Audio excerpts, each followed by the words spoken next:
Welcome to my sweet life with Ruhi.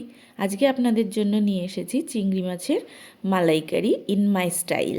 তো আমি কিভাবে রান্নাটা করি আমি আপনাদেরকে দেখাবো। চলুন, প্রথমেই আমি প্যানের মধ্যে সর্ষের তেল দিয়ে, রান্নাটা পুরোটাই হবে সর্ষের তেলে, সর্ষের তেল দিয়ে এখানে সাদা জিরে, তেজপাতা আর শুকনো লঙ্কা ফোড়ন দিয়ে দিলাম। ফোড়নটা একটু গরম হলেই আমি এখানে দিয়ে দেবো পেঁয়াজ বাটা। তো পরিমাণটা আপনারা মাছের যতটা থাকবে সেই পরিমাণে দেবেন। পেঁয়াজটা এখানে ভালো করে ভেজে নেব। পেঁয়াজটা ভাজতে বেশ খানিকক্ষণ আমার সময় লাগবে, কারণ পেঁয়াজ থেকে তো অনেকটাই জল বেরোচ্ছে দেখুন, আর বাটা পেঁয়াজ থেকে একটু জল বেশিই বেরোয়। তো এখানে পেঁয়াজটা কিছুটা ভাজা হয়ে যাবে, একদম শুকনো শুকনো হয়ে যাবে। তারপরে আমি দিয়ে দেবো নেক্সট পরের ইনগ্রিডিয়েন্টগুলো। এবারে আমি একটু দিয়ে দিলাম হলুদ গুঁড়ো। তো হলুদ দিয়ে আমি আবার ভালো করে কিছুক্ষণ নাড়তে থাকবো। হলুদ গুঁড়ো দেওয়ার পরে আমি এরপরে একে একে সব মশলাগুলো দিয়ে নেব। এখানে আমি দিচ্ছি আদা রসুন পেস্ট, একসাথেই করা আছে আমার।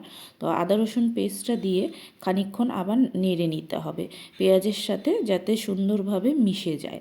আর পেঁয়াজের জল কিন্তু অনেকটাই মরে এসেছে। এরপরে আমি দিয়ে দেবো এখানে ধনে গুঁড়ো। তারপরে একে একে দিয়ে দেবো আমি জিরে গুঁড়ো। জিরে গুঁড়ো আর ধনে গুঁড়ো মোটামুটি ওই ছোটো চামচের 1 চামচ করে দিয়ে দেবেন। আর তারপরে চলে যাবে লঙ্কার গুঁড়ো। এখানে আমার লঙ্কার গুঁড়ো পুরোটাই আমি লঙ্কার গুঁড়ো ইউজ করেছি। আপনারা চাইলে এখানে কাঁচা লঙ্কা দিয়ে আর কাশ্মীরি লঙ্কার গুঁড়ো দিয়েও রান্নাটা করতে পারেন। ঝালটা কতটা খাবেন সেটা আপনাদের কাছে। এরপরে মশলাগুলো একসাথে আমি কষিয়ে নেব। মশলাটা কিছুক্ষণ কষানোর পরে আমি এবারে দিয়ে দেবো ফ্যাটানো টক দই। তো টক দইটাকে আমি কিন্তু ভালো করে ফেটিয়ে নিয়ে, বেশ ভালো করে ফেটিয়ে নিয়ে তারপরেই দিতে হবে। তো টক দইটা দিয়ে আবার আমি কিছুক্ষণ নাড়তে থাকবো।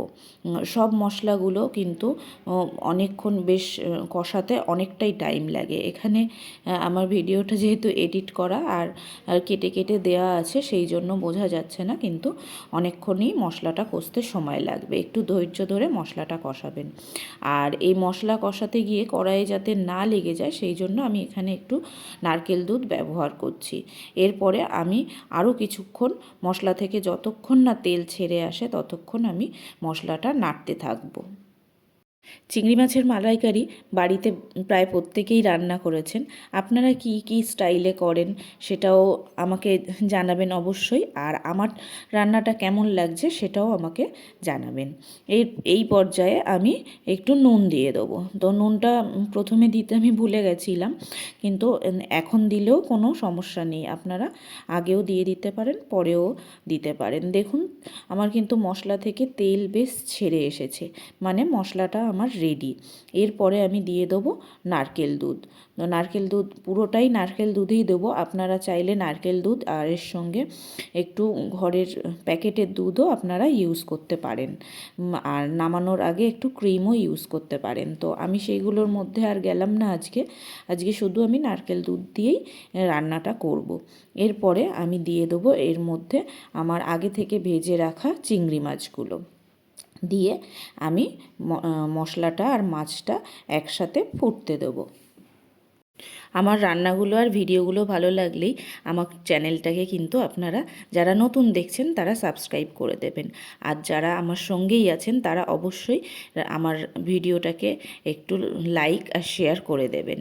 তো দেখুন, আমার ঝোল বেশ ফুটে এসেছে আর অনেকটাই ঝোলটা মরে গেছে, আর তরকারি থেকে তেলও বেশ ছাড়িয়ে এসেছে, মানে আমার চিংড়ি মাছের মালাইকারি রেডি।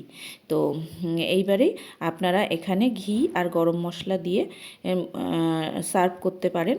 তো আমি এখানে সেগুলোর কিছুই ব্যবহার করিনি। আপনারা চাইলে একটু ধনেপাতা কুচিও দিয়ে নিতে পারেন। তো কেমন লাগলো রান্নাটা আপনারা অবশ্যই কমেন্টে জানাবেন। আর দেখা হচ্ছে নেক্সট ভিডিওতে। Thank you.